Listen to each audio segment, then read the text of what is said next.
Les podcasts du Figaro.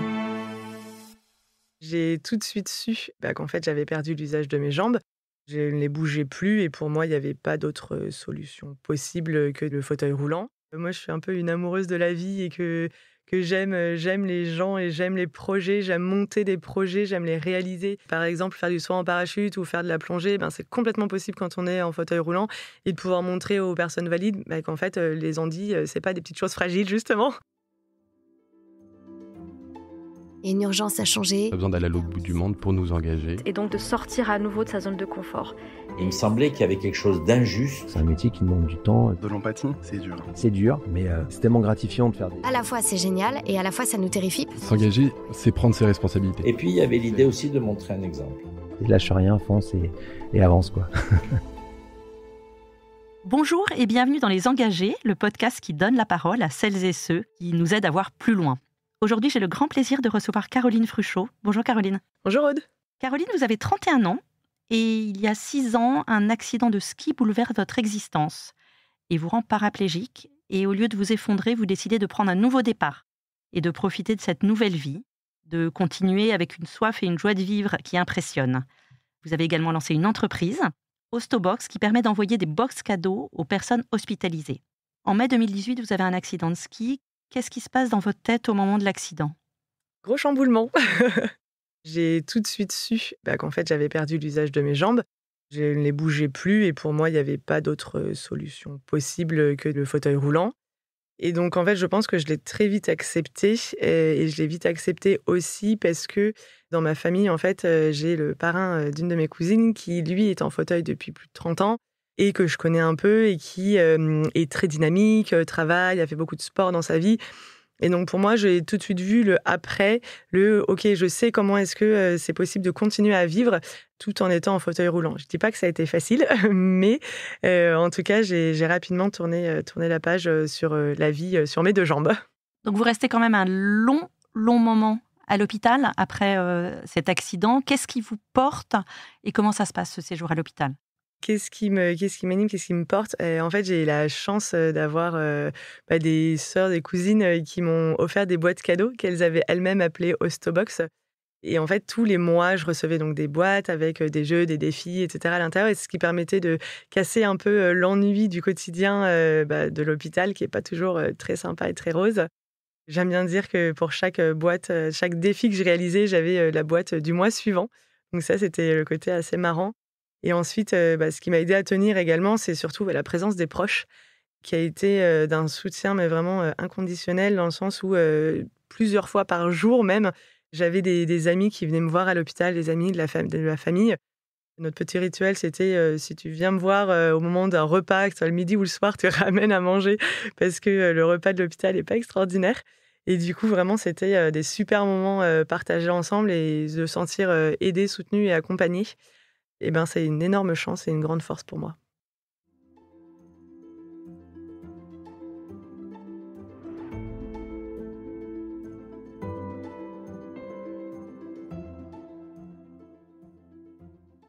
Alors, vous étiez très sportive avant l'accident. Aujourd'hui, vous continuez à avoir plein de défis. Alors avant, moi, j'étais chef pâtissière dans des restaurants, donc j'avais pas vraiment le temps d'être dans des clubs où je faisais plutôt du sport, on va dire, d'entretien, mais je faisais plus pour moi. Et c'est vrai que maintenant, j'ai un peu plus de temps aussi, malgré mon entreprise, pour me lancer dans différents sports. Et je pense que j'ai jamais fait autant de sport que maintenant. J'ai essayé peut-être une vingtaine de sports avant d'arriver au basket fauteuil, parce que je voulais tester, voir plusieurs choses. Puisqu'à la base, je voulais pas rester dans mon fauteuil pour faire du sport. Et in fine, il s'avère que j'ai atterri au basket. Mais j'ai testé beaucoup de sports, comme l'aviron, comme le tennis fauteuil, comme le badminton, l'escalade, le surf, j'ai testé le wave ski, j'ai testé le ski. Enfin bref, j'ai vraiment testé énormément de choses. Et en ce moment, je fais du basket fauteuil, je fais du handbike aussi. Pour le handbike, c'est plutôt des gros trajets l'été où je pars avec soit ma famille, soit avec des amis. Ou par exemple, la première année, on a fait de Versailles jusqu'au Mont-Saint-Michel. Donc, ça fait à peu près 400 km à la force des bras. C'était la première année, c'était un peu épique parce que j'avais pas d'assistance électrique sur mon handbike. J'ai ma sœur qui avait une charrette derrière son vélo où elle mettait mon fauteuil avec nos sacs de couchage, notre tente, nos sacs. Donc voilà, c'était un peu, un peu cata, mais c'est des super souvenirs.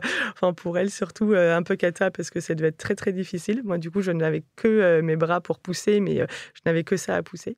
Et l'année suivante, on est reparti du Mont-Saint-Michel, on est allé jusqu'à Nantes. Et l'année dernière, on a fait Blois, Angers et enfin, avec un vélo avec une assistance électrique. Et je peux dire que ça change la vie et que c'est assez révolutionnaire de ne pas galérer et de ne pas devoir être celle qu'on attend. Et au contraire, de mener un peu le chemin et pouvoir porter les affaires des autres même. Ça, c'est votre vie, votre soif d'aventure, de sport. Et sur les réseaux, notamment sur LinkedIn, vous indignez à juste titre du manque d'inclusion de notre société pour les personnes porteuses de handicap. Qu'est-ce qui vous rend la vie encore plus difficile ? Alors, il y a beaucoup de choses qui nous compliquent un peu la vie.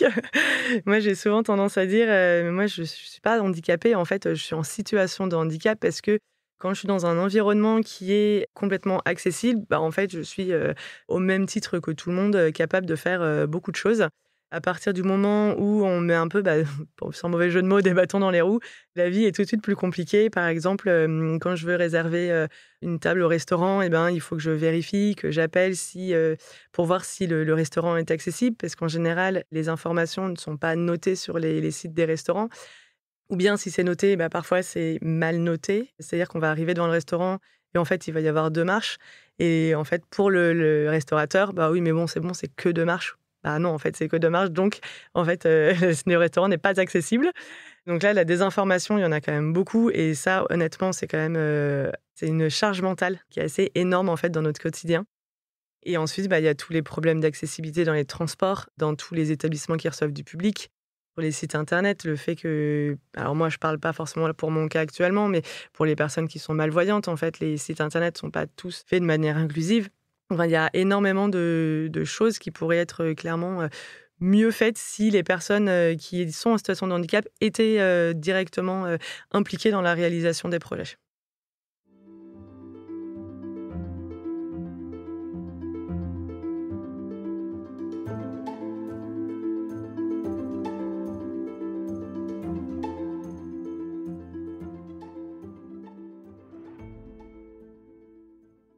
Souvent, par exemple, donc moi en fauteuil accompagnée d'une personne debout, en fait, parfois les personnes vont plus s'adresser à la personne qui est debout, parfois même en parlant de moi, alors que je suis juste à côté. Non, en fait, ça, c'est juste pas possible, quoi. Si on a quelque chose à me dire à moi, on me le dit directement. Et encore mieux, même, on se met à ma hauteur pour pouvoir me parler. Parce qu'il ne faut pas l'oublier, on a la taille d'un enfant de 10 ans à peu près. Donc en fait, comme on se mettrait assis ou accroupi à côté de quelqu'un qui fait cette taille-là, en fait, c'est très agréable de pouvoir parler un peu d'égal à égal. Par exemple, quand on est dans une soirée et qu'il y a beaucoup de bruit, en fait, moi, je me casse le cou à chaque fois en levant la tête et j'entends absolument rien de ce qu'on raconte, ou presque. Donc d'avoir l'initiative de prendre une chaise, un fauteuil et de s'asseoir à côté, on parle d'égal à égal et tout le monde est content et tout le monde s'entend.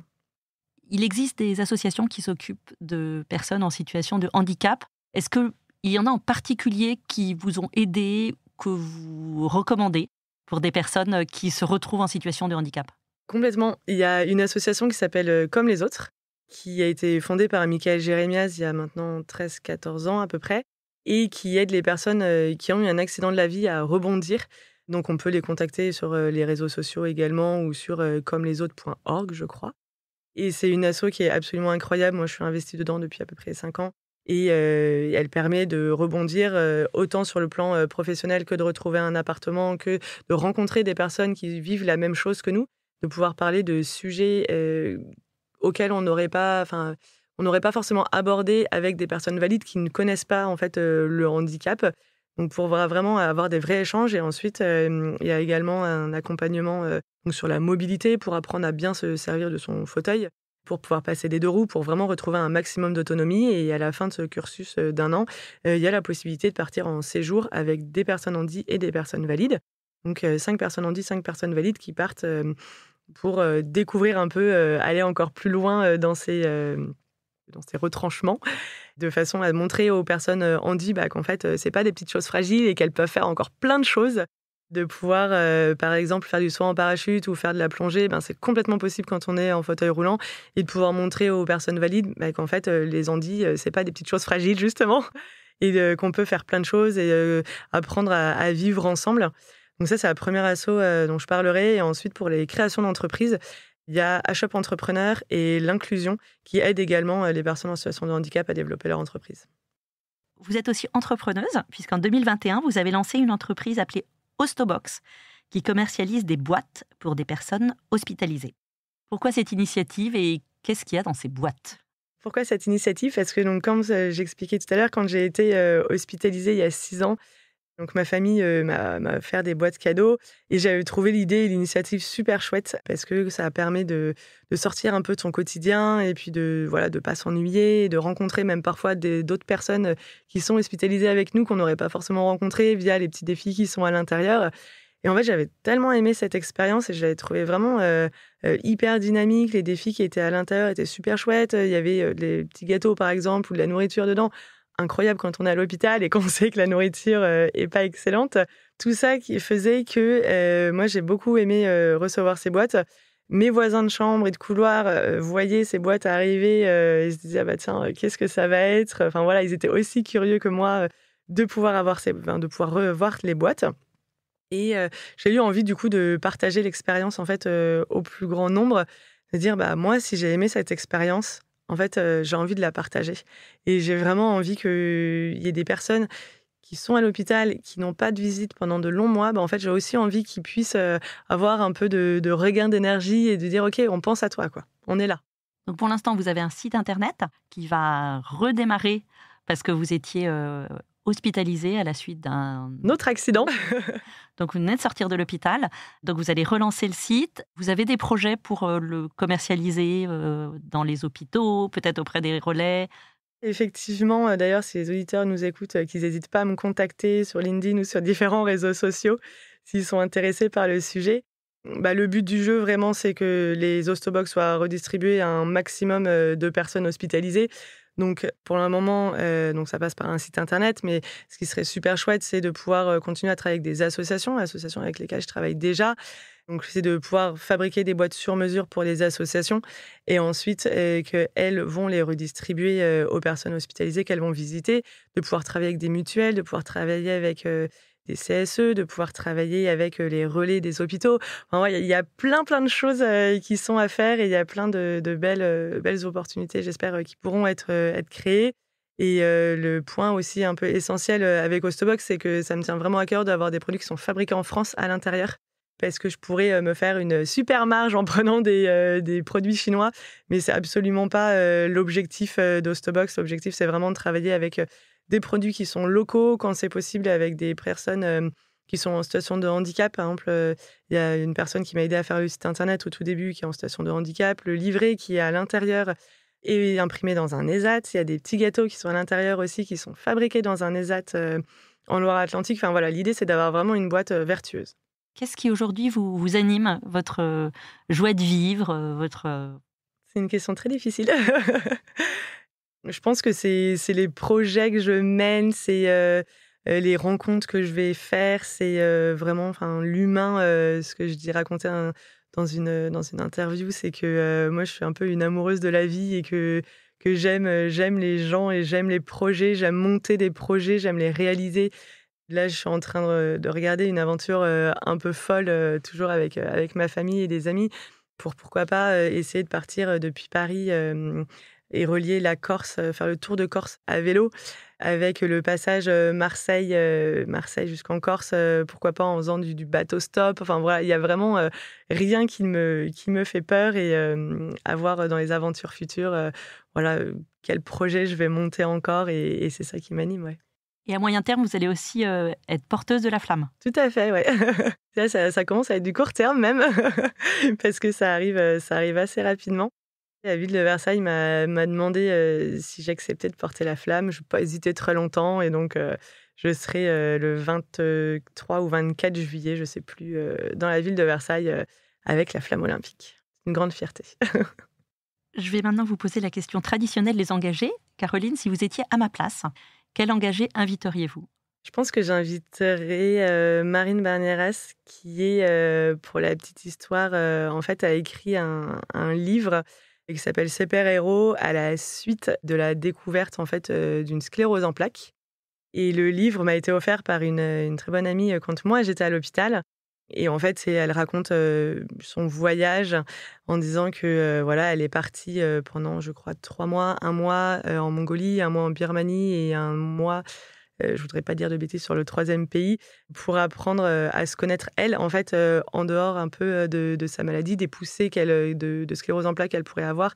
Et le livre est absolument incroyable. Et j'ai revu elle a tourné un film pendant son voyage, qui s'appelle Rosie, qui est paru au cinéma il y a 2-3 ans, je dirais maintenant.